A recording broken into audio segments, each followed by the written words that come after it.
Welcome to another episode of Random Video Game Repair, episode 20, where we're taking a look at video games as a novice, learning how to repair them one random game at a time. William, our mystery random game thing here, will be spun, and we will find out what mischief we can get in today. Let's see what William will make us work on today.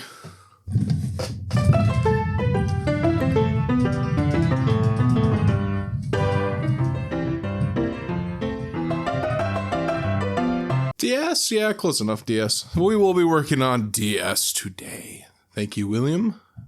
Let's grab the DS games. And here we have the DS games. Let's go ahead and open up, grab a DS game, and see what we can find.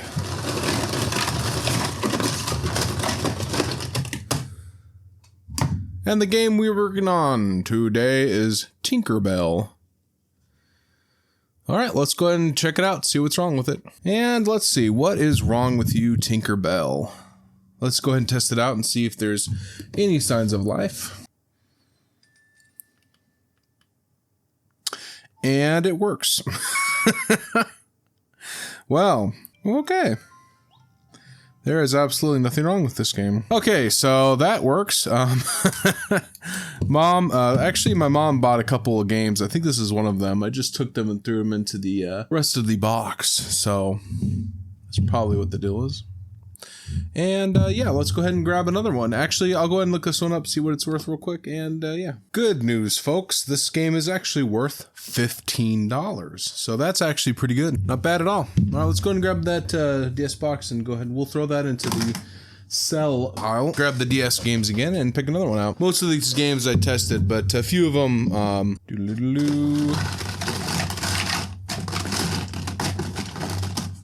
right. The next game we're going to work on is Looney Tunes Duck Amuck. I don't think this game is worth hardly anything at all, but we'll go ahead and fix it up, you know? It's already got some damage to the label here, so no big deal. This actually is a really good time to test out our skills with taking these apart and putting them back together. A lot of you probably already know that DS games have to be separated. They are glued in. There's no case screws. So we're going to have to grab a pry tool here. And just kind of, there's a little lip here on this curved edge. We just need to get something flat and sharp in there. Now there's a couple of different ways of going about this. We could have just used this this smartphone tool. This is like for taking off screens. Could use an X-Acto knife or a scalpel, but this works out good too. Then we just kind of work our way around. And then we realize that, hey, dummy, you haven't tested this game out yet. So we take that off and grab our DS and put this in and put that on.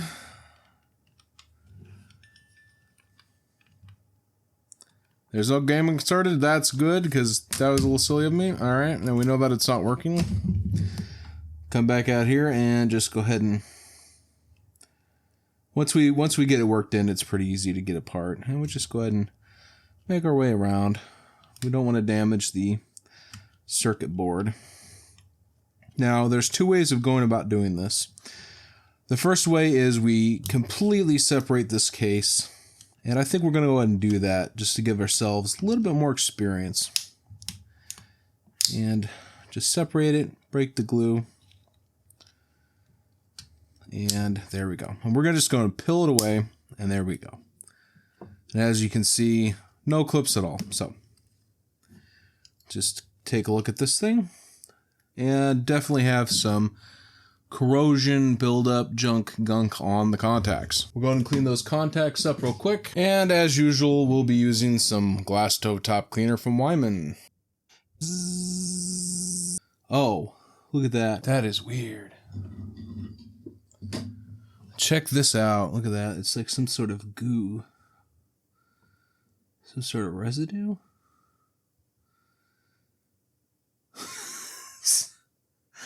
Oh, maybe I need some new tweezers. But yeah, it's some sort of gunk. Look at that. What is that? I don't even know what that is. Some sort of gray or... I don't even know. Some flux or maybe some pop or something got spilled on this. Maybe an eraser? I don't know. It's very strange. Let's go ahead with another round, and we'll check it out in a second. Definitely weird. I've never seen that build up. It's almost like a waxy substance left on these contacts. It's funny, I haven't had any DS games where I needed to do any soldering. So far, it's only been dirty contacts. And not a lot of people, I don't think a lot of people like to work on these. I can understand why. You know, they're just a little bit difficult to work with sometimes. That looks pretty good.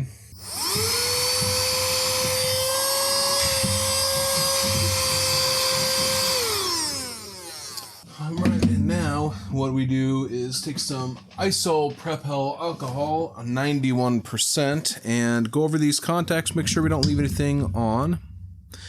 I don't know if this would harm it, leaving this stuff on. We're just playing it safe.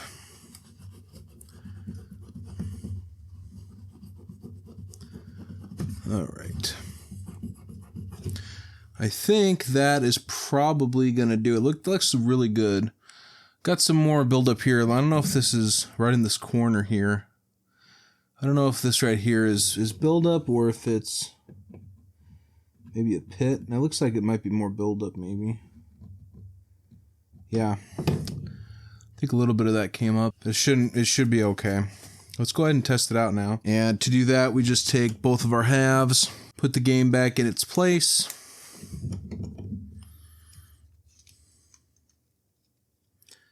Make sure we don't leave any residue. And that just kind of sandwiches itself together. And I've gotten it backwards. Genius. Did I mention I'm not an expert? Alright, now that's the way it goes.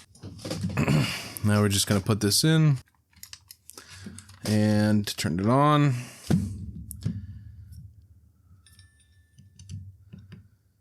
And there we go, Looney Tunes Duck Amuck. That's actually kind of a nice little game. I bought this years ago. I bought this years ago for the DS. Still have my original copy. Do we have to hurt him? Do we have to kill Daffy? I don't know what's going on. I don't remember what to do in this game. I have completely forgotten how to play this game. Okay, so you have to take the diamond down this way. I don't remember a lot of this game for some reason. Yeah, alright, so that's that game. Alright, cool. Alright, let's go ahead and take this out. Now, I had an idea. Normally what we'd do is we would take this game and we would just take some gel glue and, you know, put a little here, put a little there, put a little there. But I had an idea now. Sometimes, let's see if I can find it. From occasion to occasion, I use T7000 glue for screens. This stuff's a little bit, maybe a little overkill, but we're going to go ahead and try it. So I'm really curious to see if it would work better than just gel glue. He can be taught. We're just going to add a little bit here.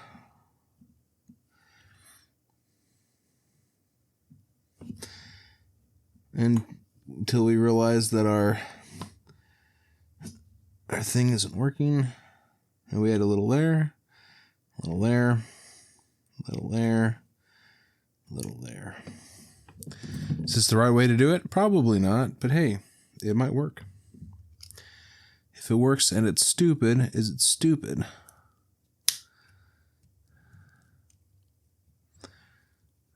Now, there we go. Now we're going to just take some 91% isopropyl alcohol and we're going to clean up the edges, and this might work, it might not, it might be stupid, but that's what this channel is all about. Learning, adapting, growing, failing, but trying, and that is the key. We are always trying to improve ourselves, like the Borg. And I wasn't even getting any of that on camera. We just need a little pick tool, I think, to just kind of clean out these edges. Some like pink rubber stuff. I don't know what to do with that is. A little bit extra glue. All right, now could we see a difference? Like if we got this off the street, could we tell that there was glue?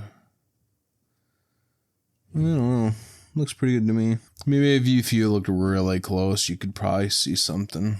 Yeah, gel glue might be a little bit better, but it's not horrible. Maybe I'm just splitting hairs. Yeah, probably just splitting hairs.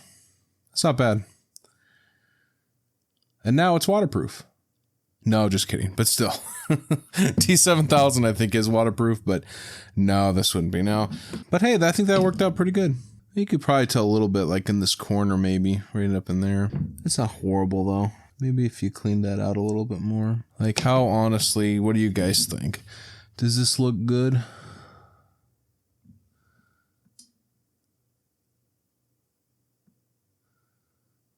Yeah, it looks okay to me.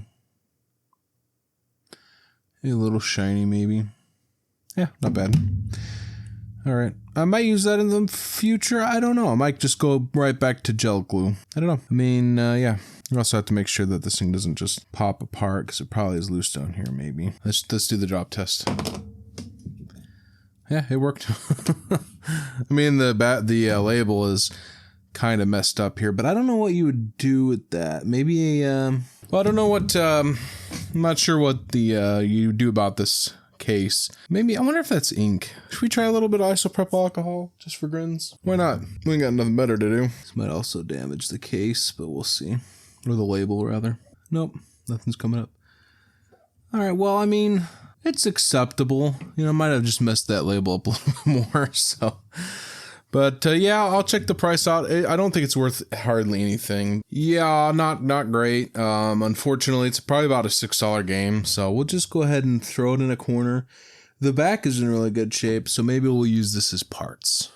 I don't know. Well, we'll call that a success. We got 2 games, one working, one not. Yeah, you know, hey, I'll take it. Thank you guys for watching. I hope this video turned out. I'm really interested to see how my microphone setup's gonna work now. So yeah, we'll see. Thank you guys so much for watching and God bless. My mic has died. It was giving distortion. It was not working very good. It sounded fine, but unfortunately the quality is something that is not good. So what do we do when we're desperate and cheap? We improvise. This is a Radio Shack brand dynamic microphone held onto a microphone boom arm with rubber bands. And we are plugged directly into the laptop. Pray for me.